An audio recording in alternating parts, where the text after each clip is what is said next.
set up a little bit better.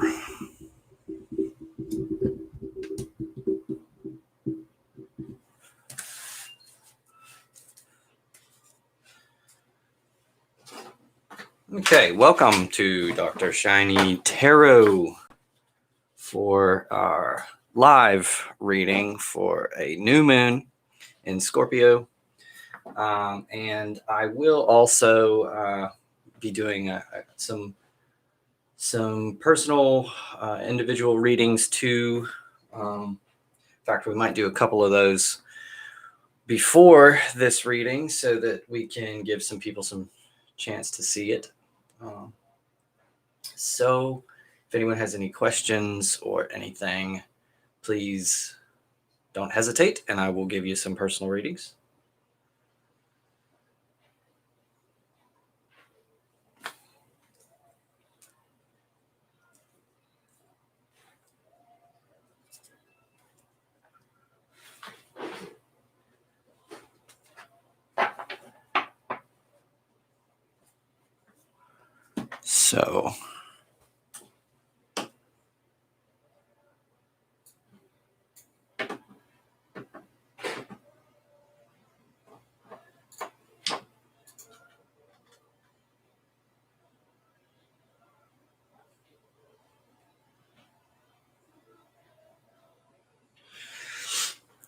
So new moon in Scorpio leads us to this reading here, where we're going to be asking a few questions to the ruler of Scorpio, the death card here.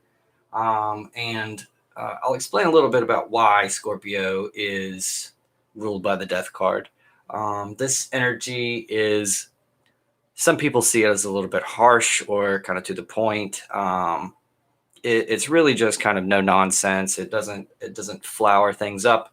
Death waits for nobody. So in this card, you see, the Pope, the family, and there's a dead father or king there, and death comes for all of them. He doesn't wait. And so this is kind of the idea that it's the great equalizer.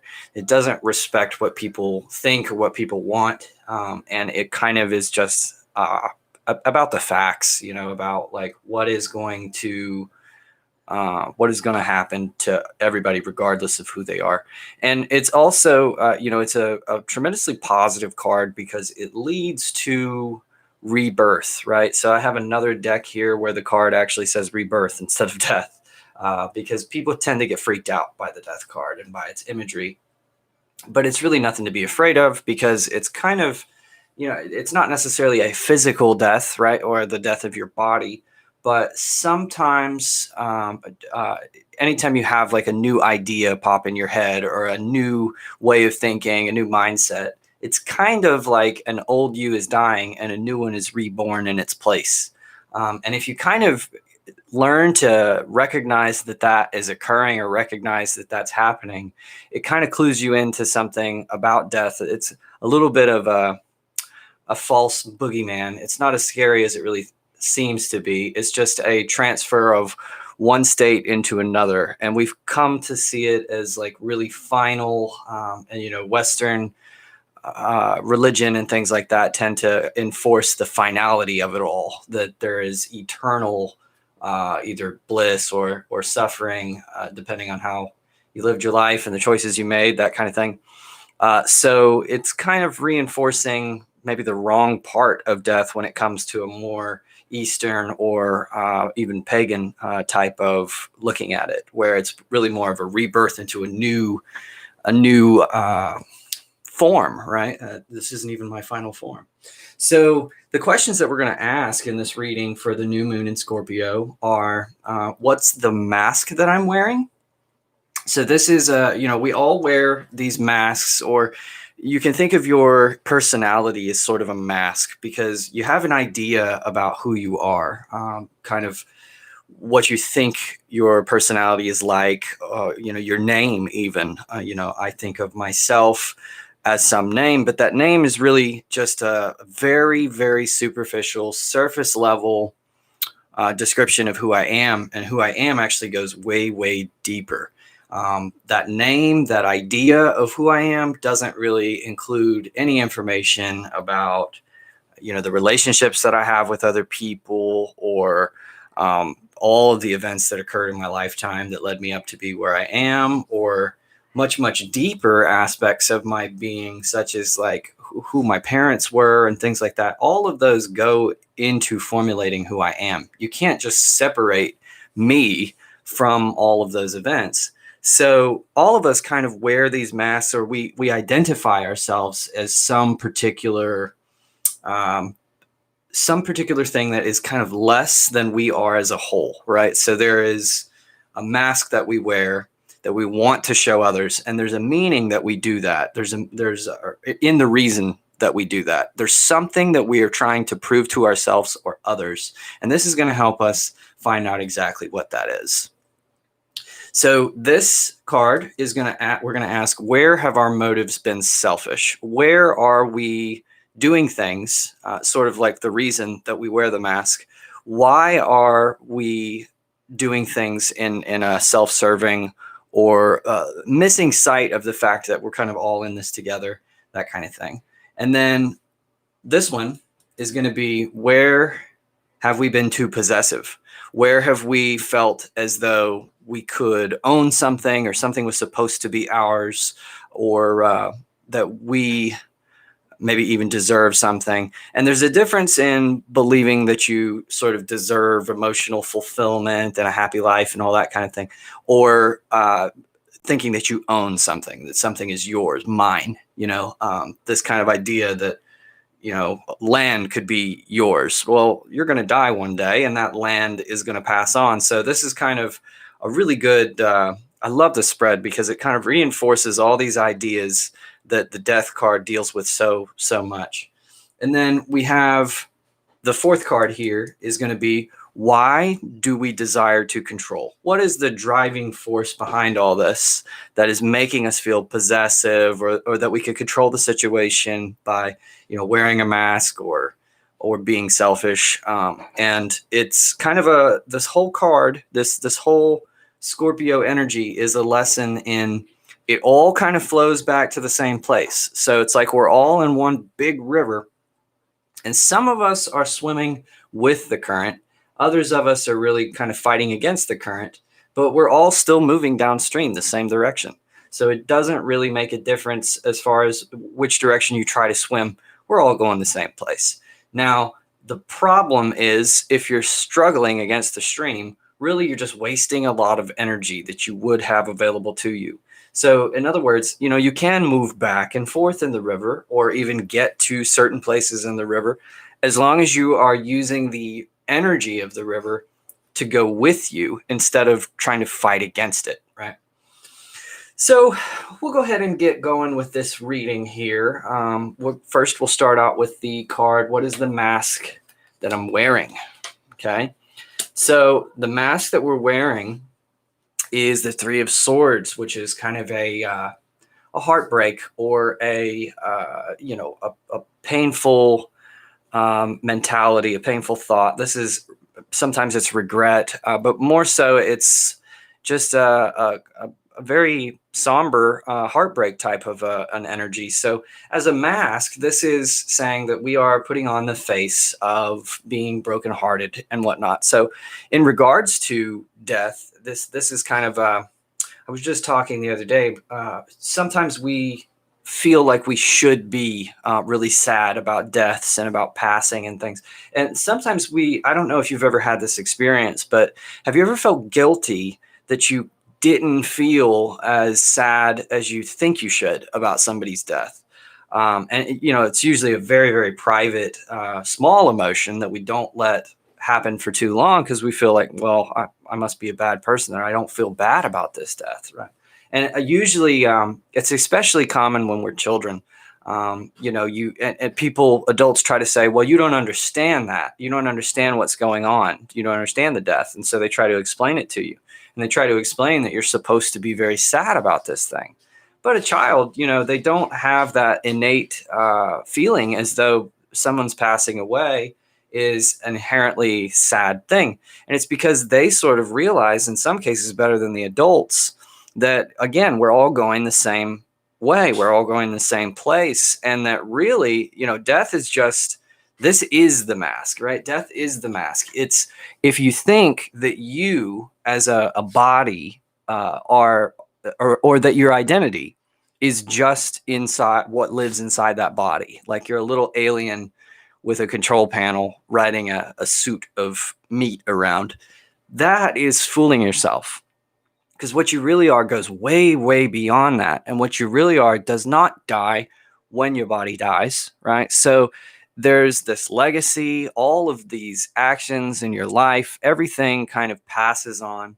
And so this heartbreak, I heard someone say one time, I really liked it, that when your heart breaks, your ego is breaking.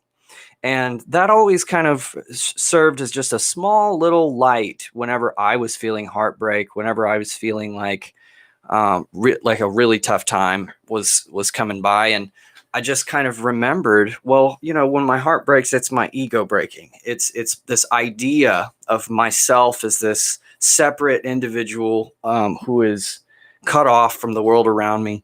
That's what's really breaking. And so if you kind of follow that feeling, you usher in a sense of unity and oneness with everything that occurs, and you feel a stronger purpose in life, ironically, by losing that idea of yourself a little bit. Now, it doesn't go away completely.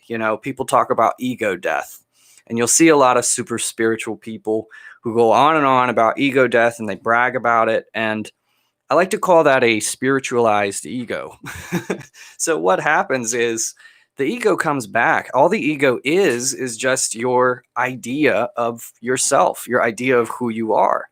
So you can completely kill a particular idea of yourself. It can go away completely. But then if you're if you're a normal person who keeps on living, then some other idea comes back and takes its place. And that is the death and rebirth cycle, right? So it's a process that continually happens. Only some people, they haven't gone through that kind of thing very often. And so when it happens, all of a sudden they think they're special.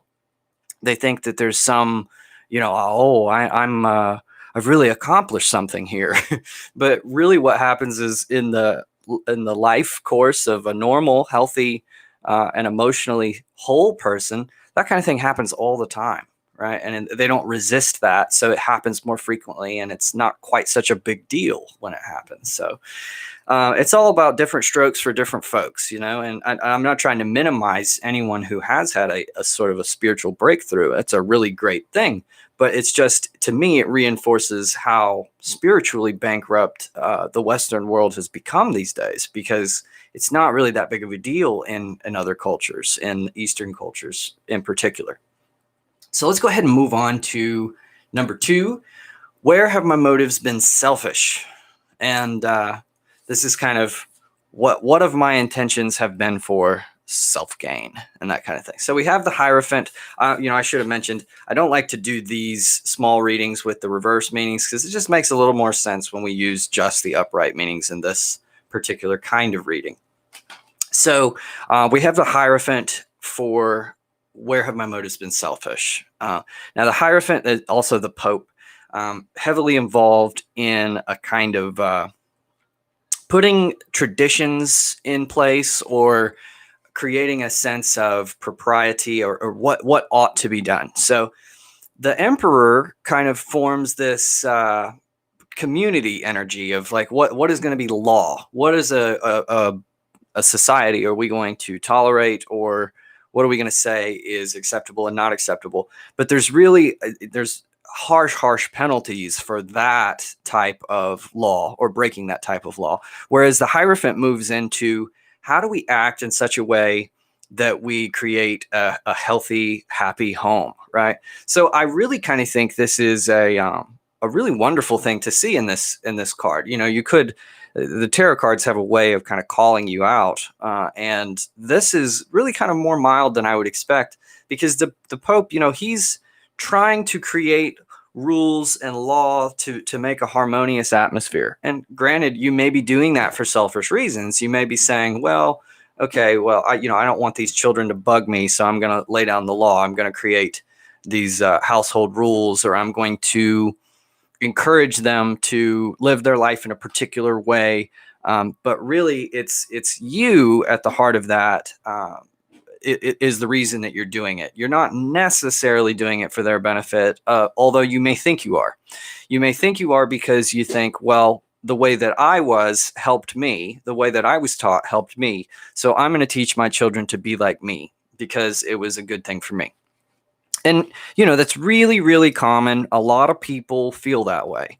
I would just challenge you to recognize that, not everybody. So first of all, every child grows up in a new world. The world the child grows up in, or the people around you, even that you work with, every environment is a new environment that requires new things, new ideas. And so if you're clinging to traditions and ways of being really just for selfish reasons, it's time to kind of look at that and ask myself, is there a good reason that I am kind of enforcing this on other people, or am I kind of just not being flexible or open to new possibilities and that kind of thing? Let me make sure. Okay. So we're going to move on to the next one. The next one, this one is, what have I been too possessive about, right? So this is kind of, what have I tried to control a little bit too much? What have I thought is mine, or not been sharing, or, that kind of thing. So let's see what we got for that card. Okay, so the Chariot.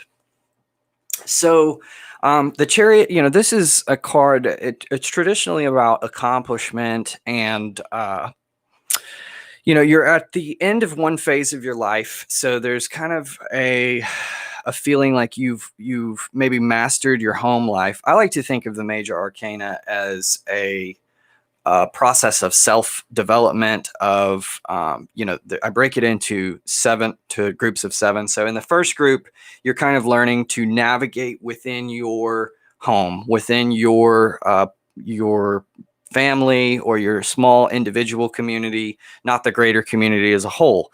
When you get to the 7 card, it's kind of leaving that home energy, leaving the energy of traditions by your family and all that kind of thing. And now you're getting into a little bit more of the larger world around you. You're learning how to participate in a greater world and a greater community that has a little bit more differences and things like that. You're kind of going out. And in the artwork, you can't tell so much in this particular deck, but usually this figure is kind of headed out away from the city. And he's actually, people kind of tend to associate this with movement or with getting somewhere really fast, transportation, that kind of thing. But almost always the Chariot is actually still. It's not moving anywhere. So the idea is this guy has come to a point where he's figured his life out to a certain degree where now he has the power to do what he wants. He's up to this point been struggling to kind of gain that power to do what he wants, and now he has it. So the question becomes, what are you going to do with that power? So the way I like to think about this card is, imagine like a teenager who is trying to get a car. He needs a car, right? All of his friends have car. He wants a car really bad. And he puts all of his energy, all of his attention into buying that car. And so once he finally earns it, once he finally gets that car, what's he going to do with it? The question now becomes, what are you going to do with that car? And a lot of times we spend so much time focused on the goal that we don't really think about those things ahead of time. So this is a card that asks you to step back and ask, what are you going to do about that car? So in regards to what you've been possessive about, or how has your passion turned to obsession, it seems right here that there has been a goal that you've been working on to accomplish, and you haven't really stopped to consider why you want to accomplish it. You are very obsessive about achieving some particular thing in your life. And so, maybe you're about to get it, or maybe you're not even close, but maybe you've already achieved it and you really just now are at the point where you don't necessarily know what you're going to do with it. And so this is asking you to take a step back and reflect. What's important in your life? Why are you pursuing this goal? what's it going to lead to, right? So a lot of people, with modern medicine, we have been able to improve lifespans dramatically, and people are living longer and longer. And I'm starting to find that we're getting better and better at staying alive, but a lot worse at living, right? So the question is, why do you want to stay? Like, let's say you could stay alive for 20 more years. Well, at what cost, and why do you want to stay alive for 20 more years? What are you going to do with that 20 years that you wouldn't have done with less? What is it about your life that is really making it worth living? And not just, extending it indefinitely because you want to stave off that death at the end of the thing, because that most people are afraid of it, and rightly so. It's unknown, right? You don't really know what's going to happen. So a lot of people are afraid of it, but what are you going to do with that extra life? Are you going to enjoy it? Are you going to actually live it to the fullest? Or are you just kind of clinging or being possessive about it, right? So this is maybe you've been a little too careful lately. You have been afraid to take some risks. And, taking risks are the way that we develop and we grow. A lot of times you're going to lose if you take a risk. You're going to have some setbacks, but you've got to carry on from the setbacks and you've got to learn from them. And that's the way that you learn. I'm a big fan of Elon Musk. I think it's pretty cool what he's been doing. He's one of the few visionaries that we have in the world today. And he has a really, really interesting philosophy with SpaceX, with the company that does the rocket launches. And I don't know if they still do this, but in the earlier years of the process of developing these really intricate rockets, they had the idea that they were going to test if they had a 51% chance of success. So just a 1% chance that swings it over to more likely to succeed, and they would test. And that's a really big departure from the way things had been in the past. Like NASA, they won't test unless they're almost 100% sure of success. And so what happens is they sink tons of time and money and effort into, making sure nothing goes off without a hitch. And then it takes forever and blows massive amounts of money and nothing really gets done. It moves at a snail's pace. So, Elon comes along and he says, well, maybe let's rethink that strategy. Let's do our testing if we think we even have a small chance of success. And the reason for that is we're going to learn a lot from a failure. Even if that thing blows up on the launch pad, well, first of all, that's really cool to see, right? Like, wow, who doesn't want to see this giant rocket explode? As long as there's not a person in it, right? So who doesn't want to see this giant rocket explode on the launch pad? And we have all kinds of data that comes from that kind of a disaster, from that kind of a failure. So you really learn a lot more from your failures than you do from your successes, because I saw psychologists have determined that when you lose money, it actually inflicts greater psychological harm on you than when you gain money has a positive effect. So it's like you're always at this failure or you're always afraid of this failure. And I think it's something that our society is kind of ingrained in you because we push for success so hard. But in reality, failure is a great thing for anybody as long as you have a good mentality to turn it around into a positive, right? So don't be afraid of that, and ask yourself, how can I take a little bit more risk, and how can I not be so afraid of the end of things, of death and all that, and kind of move forward with my life. So this last card is the what do I desire to control? Where does my desire stem from? Where is this coming from? Okay, so this makes sense. So we have the King of Coins or Pentacles. So the desire for control here stems from wanting to or focusing on the material aspect, material possessions. So it might, there's one of two things that probably led to this. You either came from an affluent family where you had lots of money, or you didn't, right? Either way, what's happened is a great focus has been put on the material possessions, or either to keep what you already had, or to gain what you didn't have. But it's kind of put your focus firmly on that material aspect, or the physical financial aspect of things. So you're a little bit focused on that, as if that is the point, right? That's the whole. Those are the ultimate motivations, to be the kind of controller of maybe a lot of money, or to have material success. And so that's driving at a very basic subconscious level. That's driving the way that you feel about all this stuff, what you put your mask on for, and all that. So what's happening is you're a little bit too fixated on that aspect of life as the purpose, and it's not necessarily the end all be all. It's a fine goal to be the king of coins here, but don't sacrifice the other aspects of your life to achieve that, right? So all of, what good does it do a man if he gains the world but loses his soul? So you can earn all the money in the world, but you can't eat money, right? You can't build a house out of it, or if you could, it wouldn't be a very secure house for sure. So what does the money bring you? What can you do with the money? And it kind of goes back to this chariot energy.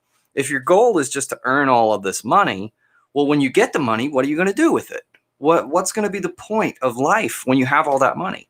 Is it simply to, people they tend to fool themselves in a really tricky kind of way, where they say, well, I never had what I wanted, and so I'm going to just save up and get a lot of money so that my children can have what they want.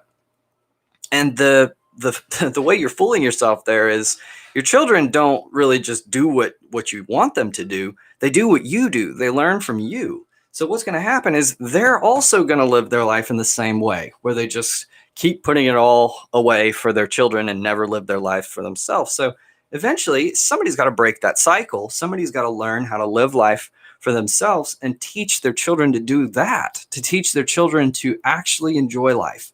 That it's not just a drag, right? It's not just something you have to do. It can be something really enjoyable. It can be something that brings you fulfillment and really gets you to the point where you're like, okay, that was worth doing. That was a life worth living. That's something you can hang your hat on, as the country song says. So, that I think is a really great way to sum up what's going on here, is that the physical, yes, it's important. And yes, you shouldn't forsake it. You should be a wise spender. You should invest in a smart way. But at the same time, you have to be able to realize what the purpose of that investment is. You can't forget the whole reason that you're on this ride or on this endeavor. And you have to be able to kind of balance your interests a little bit. So I think that was pretty cool for a new moon reading. I've really loved these lately. And I did a full moon reading as well. So I think I may do those, switch off for the full moon and new moon readings. And I'm kind of liking the live reading too. It's a little bit less stressful. So thank you for joining. And, if anybody is interested in some more personal reading, or just pulling a card or anything like that, please let me know. And I will, while I'm here, draw a few cards for you.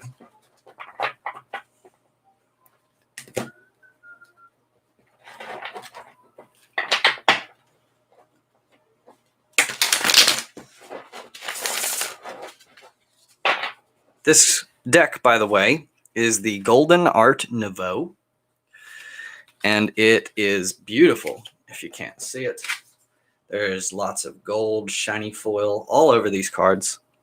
Beautiful. I also have a few other decks if you would rather have a reading from them. So this is the Light Seers Tarot from Chris Ann, and it is very wonderful as well. A little bit more contemporary. So, and then my favorite deck is Paulina Cassidy, the Joie de Vivre. And it's very whimsical. This deck was designed actually for children, but we're all children at heart, right?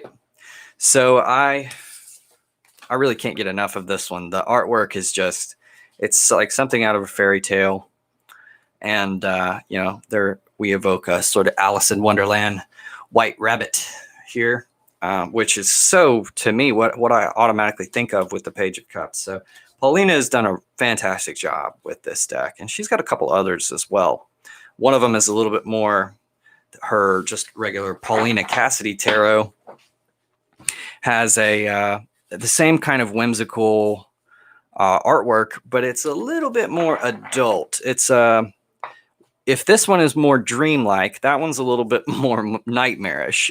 So I prefer the more positive, whimsical, childlike energy because it just kind of falls in line with my goals in reading the tarot in general.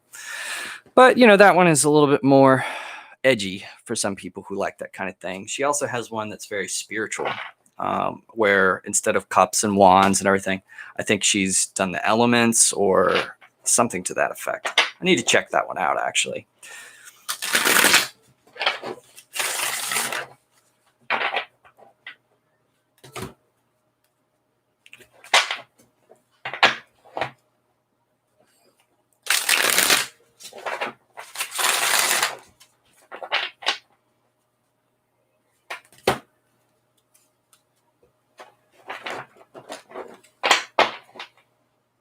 Give it a couple more shuffles.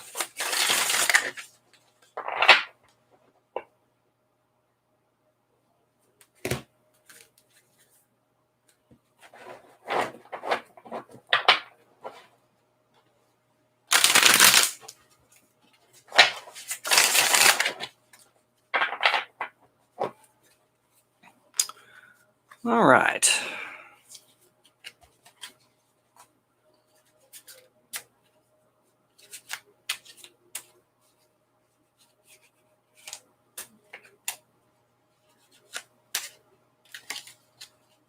So I have done a pick a card for the month of November for the sort of mid-month reading. Rather than do another series of 12 videos for each sign, I decided maybe I would cut down on the time a little bit and do a pick a card. They seem to be fairly popular among the YouTube viewers. So please check that out if you haven't already done so. Ooh, we had one jump out here. 9 of Swords is jumping out. So maybe somebody's doing a little bit of overthinking here. So 9 of Swords, this is, in this picture, it's very self-explanatory. I love this. The cat has kind of jumped up this tree. Cats get scared. They get spooked by things. And so this guy has kind of taken off up the tree. But while he's kind of barricaded himself up that tree, put these swords here all around him. But up here in the tree, his own thoughts are kind of preying on him, or they're making him a lot more nervous. And so it's kind of like, this attitude of withdrawing or hiding. And in the process, you're just creating more anxiety. It's like sometimes you get worried about being worried, right? So there is an intense anxiety that comes with this, or a feeling of being trapped, and listening to the sort of darker voices in your life can bring this about. So, maybe you've been watching the news too much, or listening to people who have a really cynical attitude about things, and it's very possible, or very likely, that they don't really have a realistic attitude about the situation. Because if you look right up here at the top of the tree, there are these little hearts. And so if the cat would just go up a little bit further or look up, there is the answer to all of what's bothering him. So it's not really, sometimes your mind is your worst enemy. And going back to the other reading, the mask that we wear, the ego, the idea of ourselves, it actually it's not just something that's universally bad. People talk about, you got to kill your ego, as if it's something that shouldn't even exist. And why would it exist if it's not supposed to? I mean, that's a really important question to ask. Why, if it doesn't have any function, why would it even exist at all? And if you ask me, the function of that ego, it's really kind of a side effect of a device which allows you to look into the future and to predict danger and things like that. So you can kind of think of it like maybe the radar on a ship, right? Or a troubleshooting device, something that gives you an alarm that says, hey, something's wrong here.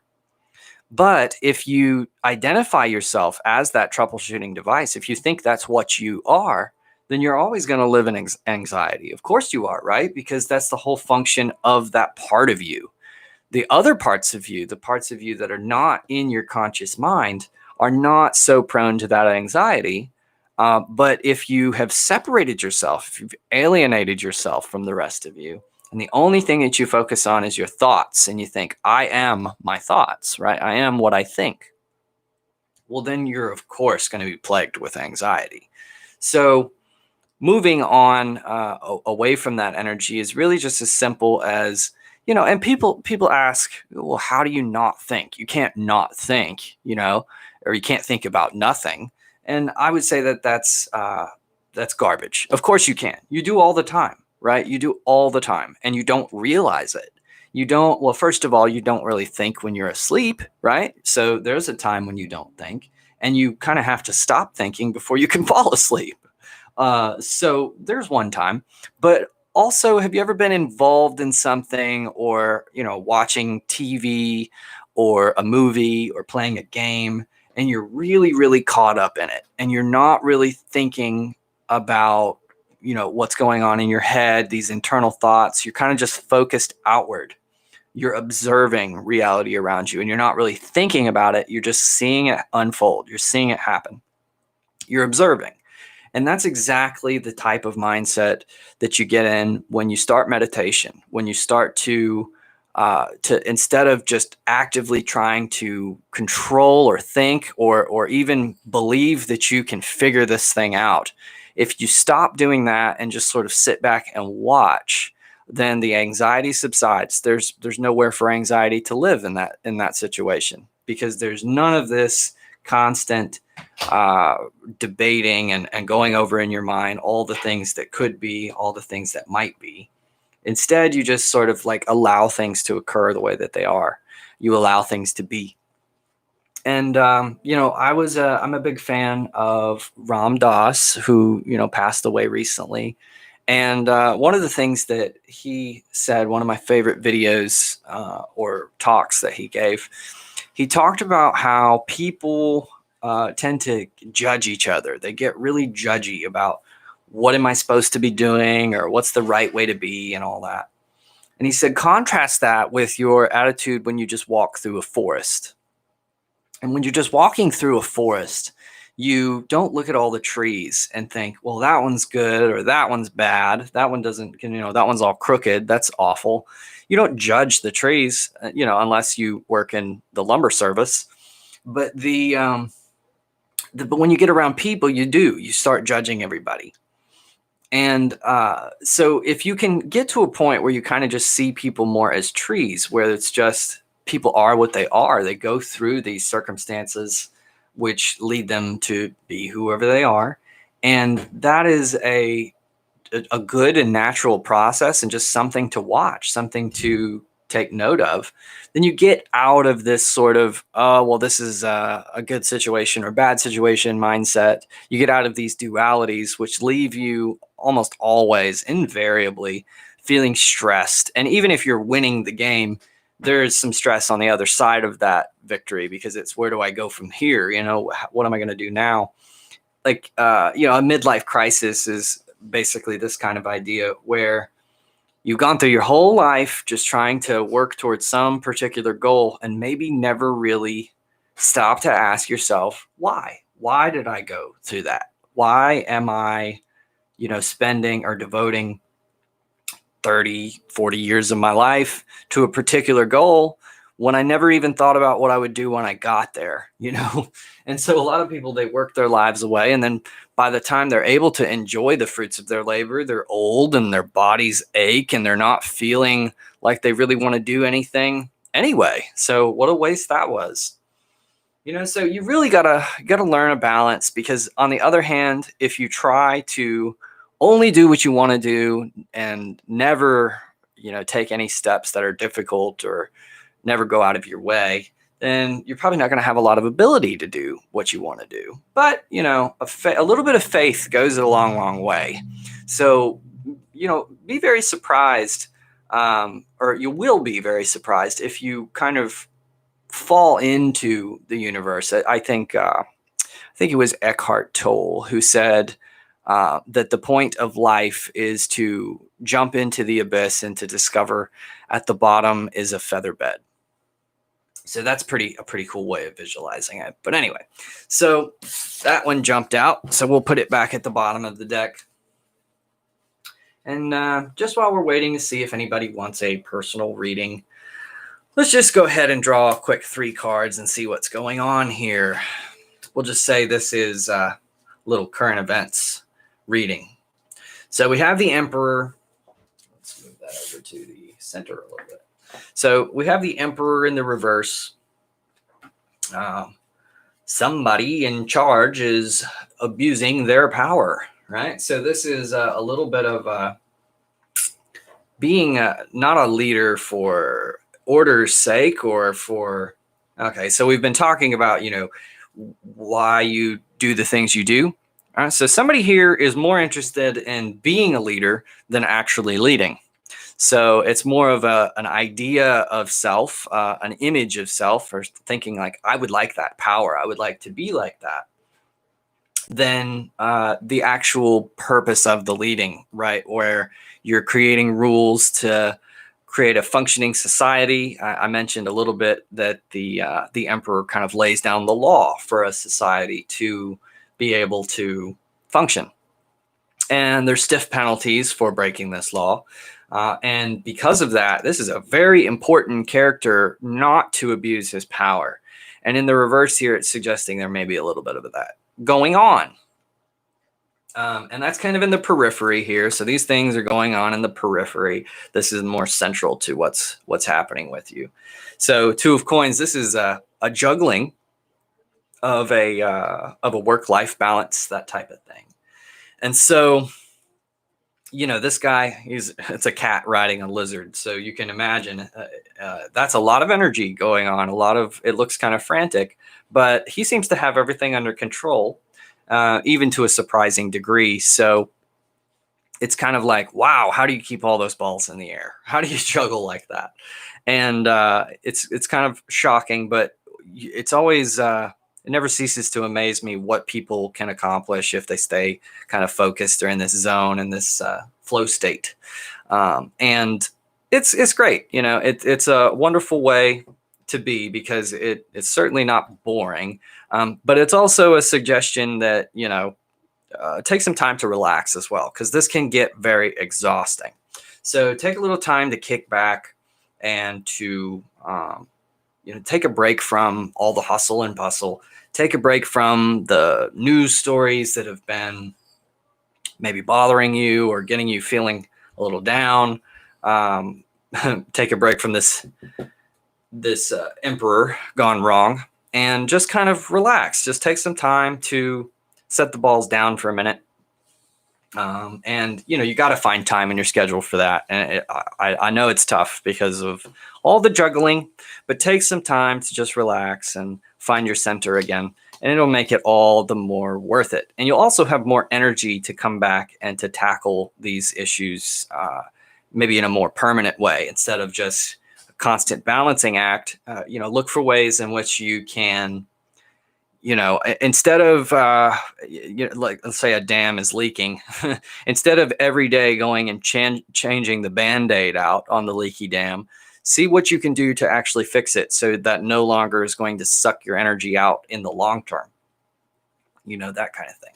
So, and we also have in the periphery here is that the Chariot in the reverse. And I believe that was in our Scorpio new moon reading as well. So things are, this is, the Chariot again is like an accomplishment or a feeling like you're about to join a new world. This might be a resistance to that sort of change, a resistance to kind of taking the reins, taking the control over a duality and, kind of guiding it intentionally. So you may be feeling with this Two of Coins energy here, you may be feeling as though you don't really have many choices, that you're kind of tugged between a rock and a hard place, or you're playing tug of war with life, where it's everything that is done kind of has to be done, and there's not a lot of way around it. But so what you're going to have to do is you're going to have to learn how to give a little in some areas and take a little in some areas. And yes, that might kind of upset the balance, but by upsetting the balance in a controlled way, you find a little bit of direction in your life, right? So think if you have two horses and they each are kind of going separate ways, as we have in this picture here. You can go nowhere if you just let them tug at each other, or if you kind of push in one way or the other, or give one of them a little bit more energy, kick one, or I don't condone seahorse animal abuse, just disclaimer. But if you, in the sort of imaginative way, if you did that, then you would take off one way or the other. You would start moving in a particular direction. And this is how you direct your life forward. So you got to learn to make some sacrifices in one aspect of your life or another to be able to direct your life, and for example, I work because I want money, right? I mean, let's be honest. I don't go to a job because I really enjoy it. It would be great if I did, right? It would be great if I had a job that was extremely fulfilling and all that. But most of us aren't lucky enough to be in that situation. So most of us kind of have to do what we have to do for a time. So the goal is money, right? But at the same time, I don't devote myself to massive amounts of overtime, because I recognize that I'm doing that job, because I have to for the money, but I also have to take time to enjoy my life, because I'm not going to fully devote myself to doing things I don't want to do just to get somewhere where I can do what I want to do. There has got to be a balance. You're never guaranteed tomorrow.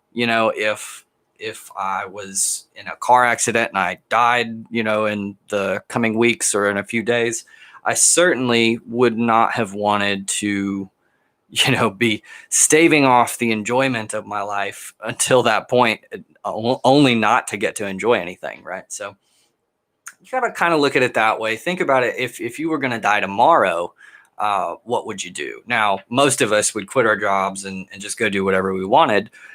But you're not guaranteed to die tomorrow either. So so you don't want to go to that extreme, but find a balance between trying to prepare for everything in the future, or trying to focus on the future, and just living your life in the now, living your life in the present moment, having a present and enjoyable life.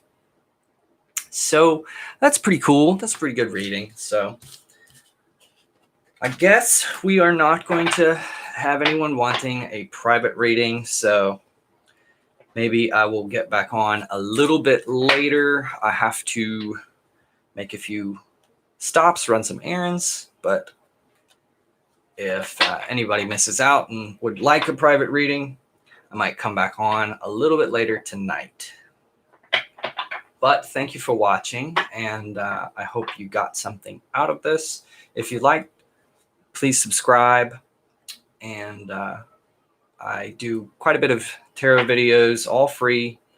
I don't really do private readings except for in this kind of a context where I can just give somebody a message over a live reading. So just let me know if you're interested in that kind of thing, and I'll maybe try to schedule some live time. Anyway, hope you're doing very well. Take it easy and remember that balance. And I'll see you guys next time.